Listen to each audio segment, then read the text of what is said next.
if NVIDIA will spike it next week. Michelle Connell joins us from Portia Capital Management. Michelle, this is obviously the highlight for next week. How much is pressure still on for NVIDIA, or did Powell kind of take some of this off and let the rest of the market carry some weight? I think he just passed the ball on to NVIDIA. Oliver, thanks for having me. All the pressure is on this one stock, and I've even read some analysts saying that this is the most important earnings report, not of the year, but ever. And so if that isn't pressure, I don't know what is. Seriously. At least the market's kind of brought down a little bit, right? Like in the first couple earnings, it was like that's all we had really in the first quarter, second quarter.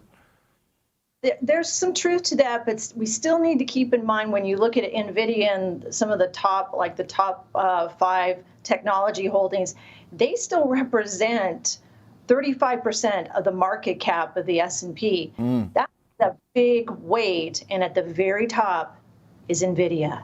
Very true. It also now is so close to the highs that it's not like the valuation stories changed. There was an argument that our sell-off, brief as it was, to start off this month, was going to kind of clear the froth out. But how do you see it now that we've ramped up so much? Like NVIDIA and its cohort, Michelle, what did those valuations look like now? The valuation still it's bounced back, as you've said. But I want to remind people the reason why it dropped in the beginning of August is NVIDIA, it was found out, I don't know that they announced it, I think it was actually someone else announced it, that their next generation AI chip, the Blackwell B200, is being pushed out several months, several meaning 3. So that's what I think we really want to look at this earnings announcement. Where are they in terms of that chip? They also have 2 other AI chips that are supposedly being rolled out by the end of the year. And it doesn't just affect NVIDIA. Keep in mind that you have Google, Microsoft, and Meta. They are waiting with bated breath for these chips. Google has ordered about $10 billion of chips that they need at the beginning of the year to build out their AI capabilities. Here we have the daily price chart for NVIDIA Corporation, stock ticker NVDA. So as we can see here, there is a tremendous amount of pressure that is building at the moment, and a lot of pressure that is being placed on the shoulders of NVIDIA. Clearly, this is the most important earnings report of the year, because if we start to see earnings misses here or disappointments, this will not only affect NVIDIA stock, but this is going to affect the entire market. I could even say infect the entire market. So as we can see here, there's a large amount riding on whether or not these Blackwell chips are going to be delayed even more, possibly pushed ahead of schedule. This is going to be a very critical part of the earnings report that many people are going to be watching. And in this case, it might actually be possible that a lot of the focus is not placed on the actual figures themselves. This could have a lot more to do with scheduling and things like that, which is not normal. But clearly, this is a very different type of earnings report, and there's a tremendous amount of pressure that is being placed on Jensen Huang and NVIDIA Corporation as a whole. This represents a tremendous amount of the broader indices, the technology ETFs and things like that. So if we see negative earnings here or negative scheduling, I could even say, this is really going to weigh not only on the stock, but on the entire market.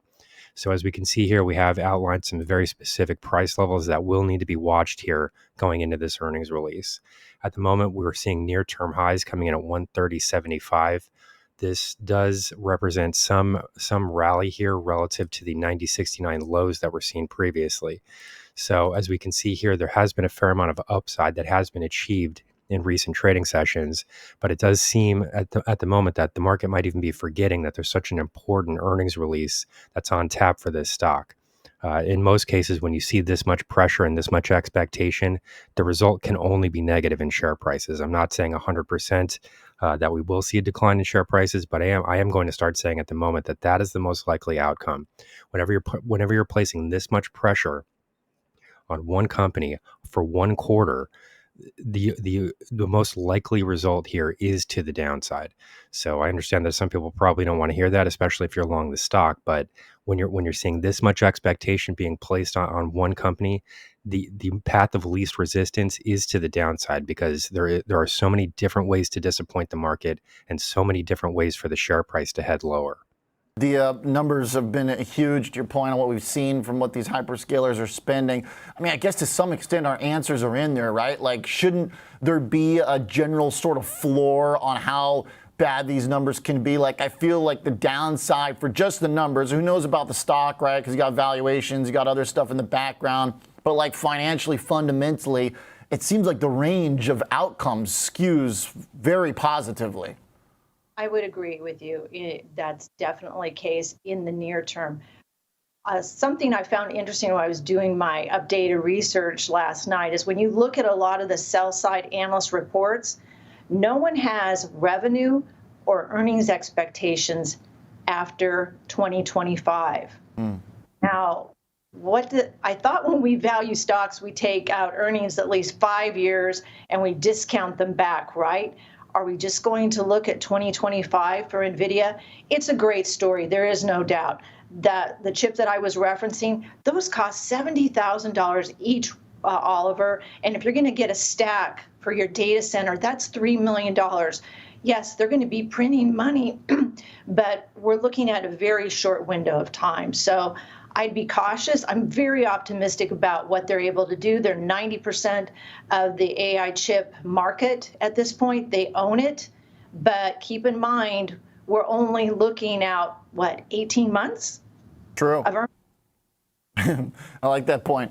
But at least we know, at least we've got some visibility. It should kind of be the anchor still for the whole group in the Mag 7, right? I think that's the case. And so, is it onwards and upwards from here? Probably for a while. It wouldn't surprise me to see the stock go up to about $145.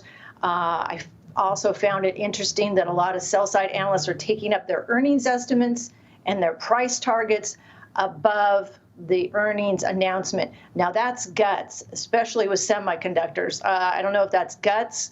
You're being brave, but we'll see if they're right.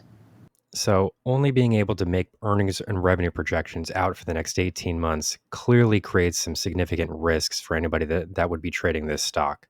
That's not normal. This is not normal behavior. And it's clear at this point that we're in very uncharted territory at the moment.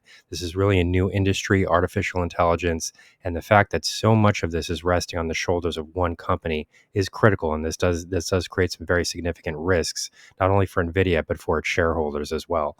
So at the moment, I do think that the path of least resistance is in the downside direction. Doesn't mean I'm not a fan of the company. It just means I think that there are too many different ways to disappoint here.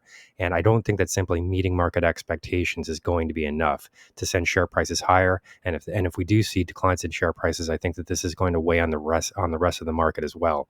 So currently, the price levels that I'm watching will roughly come in at 119.50 first.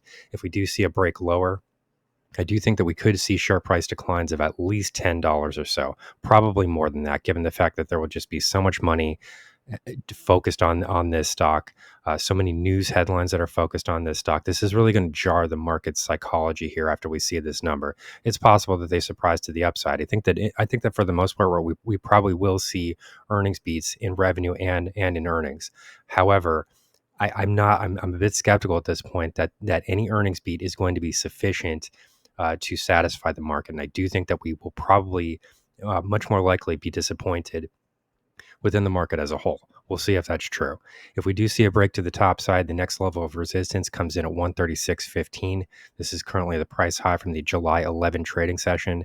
And then if we are able to break above there, then we're probably going to also break above the all-time high, which came in at 140.76. So that would be the optimistic outlook. To the downside, at the very least, you'd be looking at 119.50. And I do think that if we see any sort of earnings disappointment, any way of spinning an earnings disappointment or interpreting this release as an earnings disappointment, we're going to be moving well into the exponential moving average cluster. And at that point, the uncertainty for trading this stock is going to be increased. So here's the current market update for NVIDIA Corporation, stock ticker NVDA. Our high-value trading strategies membership is currently available for a limited time for only $9.99 per month. These high-conviction investment strategies are characterized by superior risk-to-reward metrics that target massive, market-beating returns over time. Join now to outperform the market. Lock in this special introductory rate of just $9.99 per month for the entire lifetime of your membership and start trading stocks with the pros.